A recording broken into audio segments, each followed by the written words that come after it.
नागाजी सरस्वती विद्या मंदिर वरिष्ठ माध्यमिक विद्यालय में शैक्षणिक संवर्धन गोष्ठी का आयोजन संपन्न। नमस्कार, आप देख रहे हैं आर्य प्रयास। मैं हूं धर्मेंद्र शुक्ला। नागाजी सरस्वती विद्या मंदिर वरिष्ठ माध्यमिक विद्यालय मालदेपुर बलिया में एकेडमिक कंसल्टेंट गौरव धीमन ने भैयाओं को एकेडमिक एनरिचमेंट के लिए प्रेरित किया। दिल्ली से पधारे गौरव धीमान विगत अनेक वर्षों से सैकड़ों शैक्षिक संस्थानों और हजारों अध्यापकों एवं छात्रों को शैक्षिक सलाहकार के रूप में प्रशिक्षण देते आ रहे हैं। 3 सत्रों में उन्होंने अपनी बात को रखा। प्रथम सत्र कक्षा 10वीं और द्वादश के लिए, द्वितीय सत्र कक्षा 1st और 8वीं तक के भैयाओं के लिए और तृतीय विशेष द्वादश के भैयाओं के लिए। कार्यक्रम का उद्घाटन विद्यालय प्रबंध समिति के अध्यक्ष राम कुमार तिवारी व डॉक्टर प्रदीप श्रीवास्तव ने किया। विद्यालय के प्रधानाचार्य शैलेंद्र त्रिपाठी ने अतिथियों का परिचय एवं सम्मान कराया। एकेडमिक कंसल्टेंट गौरव धीमान ने कक्षा 10वीं और द्वादश के भैयाओं को बताया कि भैया बहन जो बैग विद्यालय में ले जाते हैं, यह सिर्फ एक सामान्य बैग नहीं है। इसमें विद्यार्थी के भविष्य की आशाएं और सपने भी हैं। भैयाओं के माता पिता ने अपने बच्चे के भविष्य के लिए कई आशाएं और सपने रखे हैं। वो चाहते हैं कि उनका बच्चा अच्छी शिक्षा प्राप्त करे, अच्छा भविष्य बनाए और अपने जीवन में सफल हो। यह आशाएं और सपने स्कूल बैग में भी हैं। आज के युवा सोशल मीडिया के जाल में फंस जाते हैं और अपने जीवन को बेहतर नहीं बना पाते। सोशल मीडिया की लत से आज औसत ध्यान केंद्रित करने की क्षमता घटकर 8.25 सेकंड के आसपास आ गई है। विद्यार्थी अपने अध्ययन और भविष्य की ओर ध्यान नहीं देते, जिससे उनका भविष्य खतरे में पड़ जाता है। आज की पीढ़ी की सबसे बड़ी समस्या यह है कि वे दुनिया की ओर से स्वीकृति या अस्वीकृति की चिंता किए बिना अपने आप को पहले ही अस्वीकार कर देते हैं। आज के युवाओं में आत्मविश्वास की कमी है, जिससे वे अपने लक्ष्य को प्राप्त करने से पहले ही हार मान लेते हैं। वे दूसरों की राय की चिंता में अपने आप को कम आंकने लगते हैं और अपने सपनों को पूरा करने की हिम्मत खो देते हैं।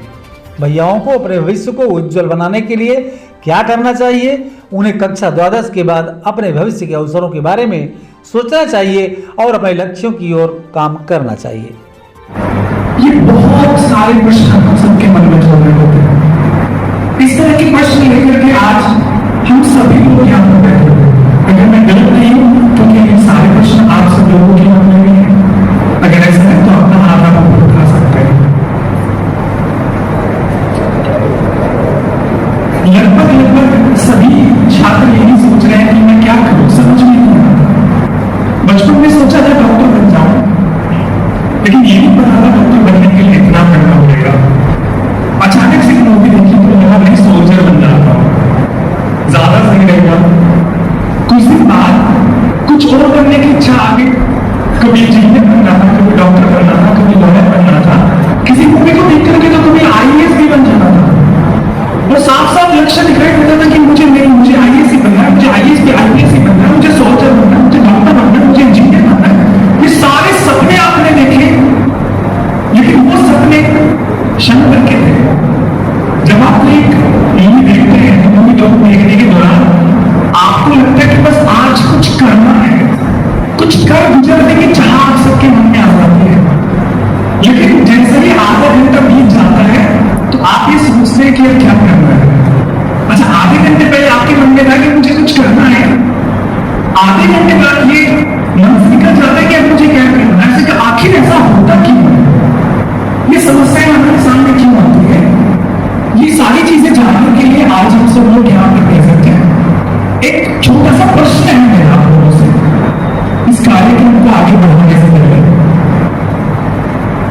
मैं आप सब लोगों से कुछ प्रश्न पूछूंगा।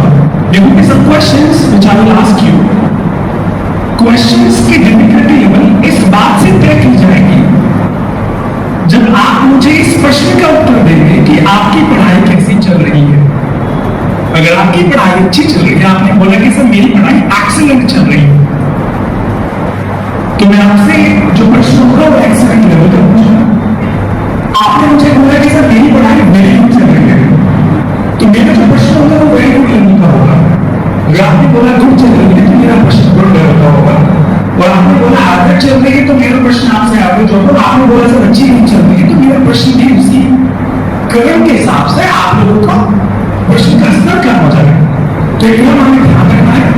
तो मैं आपसे क्वेश्चन पूछता हूँ, आप सबको बताना है आप सबकी पढ़ाई कैसी चल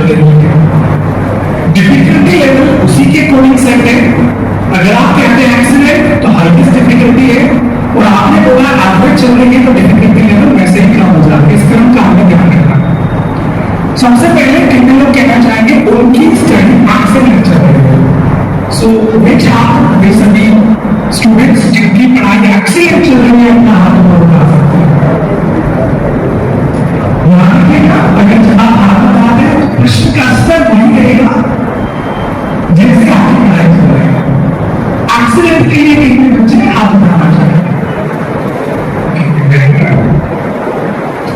अच्छा, वैसे पीछे देखने की जरूरत नहीं होगी।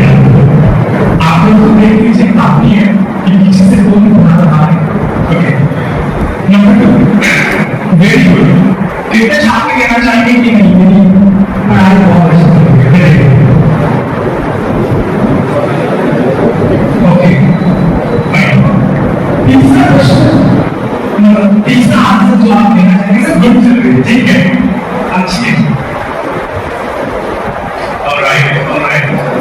तो एक बार सब लोग क्लियर करके इन सभी के लिए क्लास कीजिए।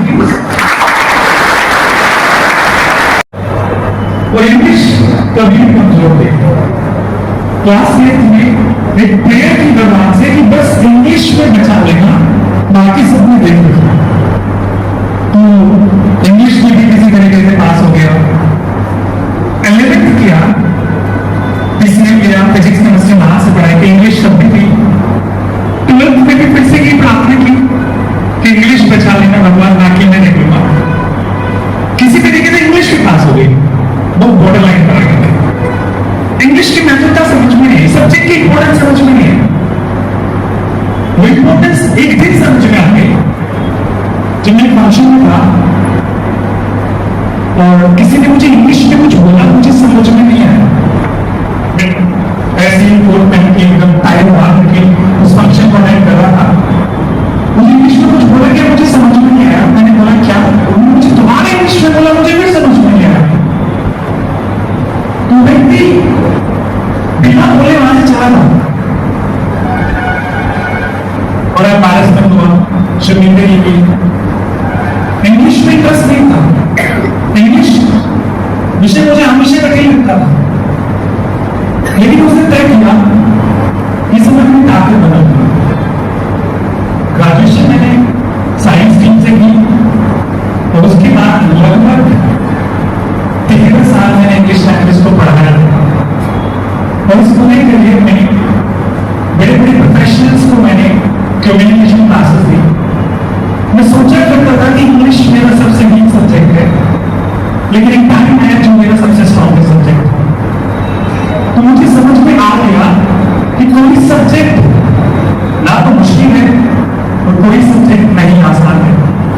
वो एक सोच है जिसे आपने मुश्किल बनाया हुआ है, वो एक सोच है जिसे आपने आसान बनाया हुआ है।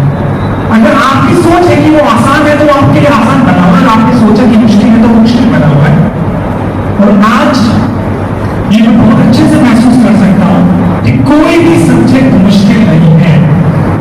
तो ये जो हाथ हम सब लोग ऊपर उठा रहे थे कि मुझे साइंस से डर लगता है, मुझे मैथ से डर लगता है। बलिया से ब्यूरो रिपोर्ट।